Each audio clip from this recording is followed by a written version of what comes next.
Alors, je vous présente à nouveau Madame Ursula Funk.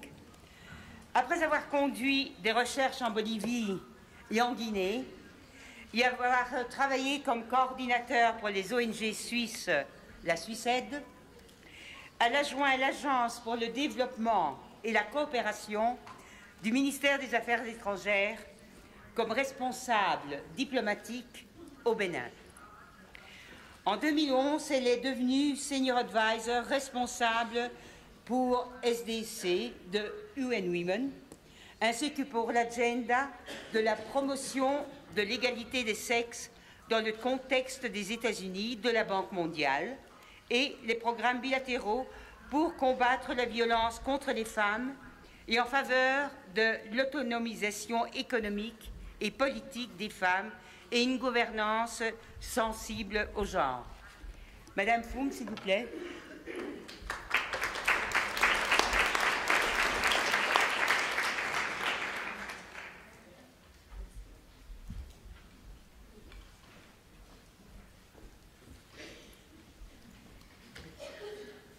Excellencies, Mesdames et Messieurs, ladies and gentlemen, it is a great pleasure for me to participate in this NGO forum, Beijing+20, to review the progress made in the advancement of gender equality and the empowerment of women and girls in the UNECE region.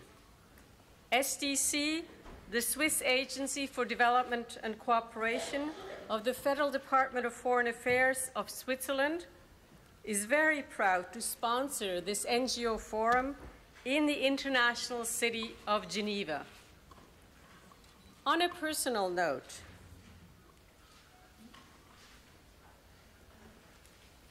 there I go, got lost. Well, anyway, my participation in this NGO forum reminds me of an inspiring experience that I had almost 35 years ago when I participated in the NGO forum of the Second World Conference on Women in Copenhagen in 1980. At that time, I was a graduate student in social anthropology, preparing my dissertation exams with a focus on gender, which was a new concept.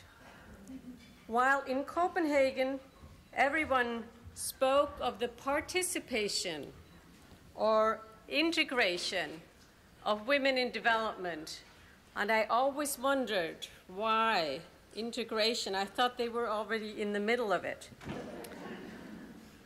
Progress was made with the Women's World Conferences in Nairobi and Beijing, culminating in the Beijing Declaration and Platform for Action. Despite the important progress achieved, many of the issues discussed, even in Copenhagen, are still not solved or sufficiently addressed today. Let me tell you now how our organization has tried to face these challenges. When I started to work for the Swiss Agency for Development and Cooperation in 1990, SDC had just started to promote gender and development. So the terminology had changed from women in development to gender and development. I had the privilege to participate in the group that developed the first gender policy.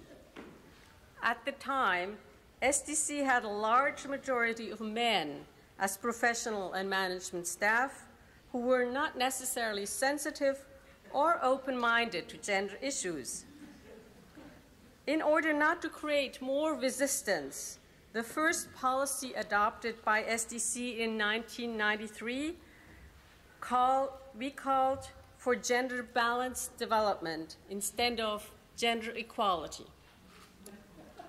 Since then, SDC has gone through different phases of trying to mainstream gender in all its work.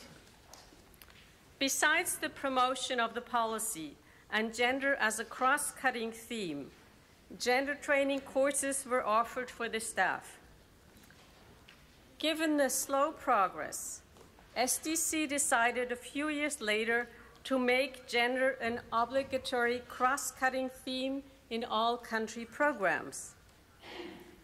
By 2003, with advances in international norms, SDC was ready for a new policy with more progressive terminology entitled Gender Equality, a Key for Poverty Alleviation and Sustainable Development. A terminology we hear again today with the post-2015 discussions. This strategy continued to be gender mainstreaming with complementary specific women's programs and other measures. The implementation was flexible to allow the adaptation to the particular context of the countries. The flexibility of the strategy has its strengths, that is, this adaptability to context, but also its weaknesses, because it can be too much subject to the interpretation of the SDC country office directors. I have been country office director in 2 countries, and I've seen how the attention to gender can go up and then down again. Moreover, the results of a mainstreaming strategy are not easy to measure. On the basis of these lessons learned, Switzerland has been very engaged in promoting gender equality and the empowerment of women and girls as a standalone goal, and the integration of gender targets in all other goals in the post-2015 agenda, which, if adopted by the UN member states, will inspire our future policy. Let me now address a couple of issues that have, among others, contributed to limit progress in gender equality. One is how we communicate about gender, and the other is the insufficiency of gender capacity and expertise. They are related to how we can get the people in power, who are still in the majority men, to become more engaged for gender equality and the empowerment of women and girls, which UN Women is addressing with the He for She campaign. I keep hearing from men that those trying to advance gender equality, like you women or you feminists, talk too much about women, implying that we are not making an objective analysis of gender issues. I think that we often only look at the disadvantages that gender roles and stereotypes have for women, but do not look at the disadvantages for men.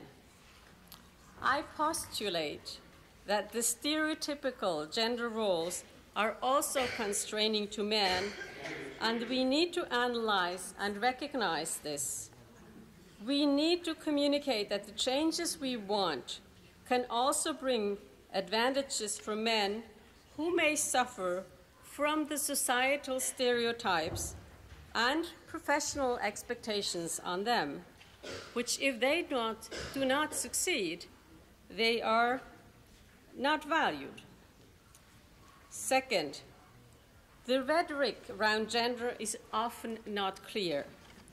When we speak about gender, some non-specialists simply understand women, others understand equality, but not many understand that we speak about the sociocultural determination of men's and women's roles. Gender is a complex matter, and referring to it in a general way is felt by many decision makers to be too confusing or technocratic. These feelings that many men have, and also some women, lead to sentiments of incompetence, which obviously no one likes to reveal. This often results in a lack of interest or even resistance. I draw 2 conclusions from these remarks. We need to improve our communication in relation to gender, and we need to increase the capacity and expertise on gender issues. Let me explain. In order to advance gender equality, the empowerment of women is an important strategy because most inequalities affect women more, but it is not the only one. If we end up talking only about women, we lose the interest of men. However, if we talk about gender, we face another problem. The complexity of the gender concept requires that we are much clearer about what we mean by promoting gender-sensitive development or taking gender concerns into account. What does this mean concretely in the case of economic development or climate change or macroeconomic policy, for example? Clear explanation and better communication is necessary in order to make gender understandable to non-specialists. Second, given that gender issues cut across all sectors and themes, everyone involved in policy and operational planning, implementation, monitoring, and evaluation has to have an understanding of the gender issues and concerns. This requires a massive development of capacity of all persons involved in these activities. At the same time, there is a need for many more gender experts who can provide advice to non-specialists. The improved communication, increased gender capacity, and the professionalization of gender expertise are key factors for advancing the empowerment of women and girls, the abolishment of gender stereotypes, and the achievement of gender equality. Women's NGOs have played an enormous role in the past in raising the awareness of governments, policymakers, parliaments, the private sector, and others of gender inequalities and the discrimination of women and girls, as well as the need for the creation of UN Women. Moreover, NGOs continue to play an important role in the implementation of development programs, including those of the SDC. Therefore, I call upon you to help us in improving communication on gender concerns and on raising the awareness of governments, parliaments, universities, and training institutions on the importance of developing more capacity and expertise in relation to gender issues. Thank you.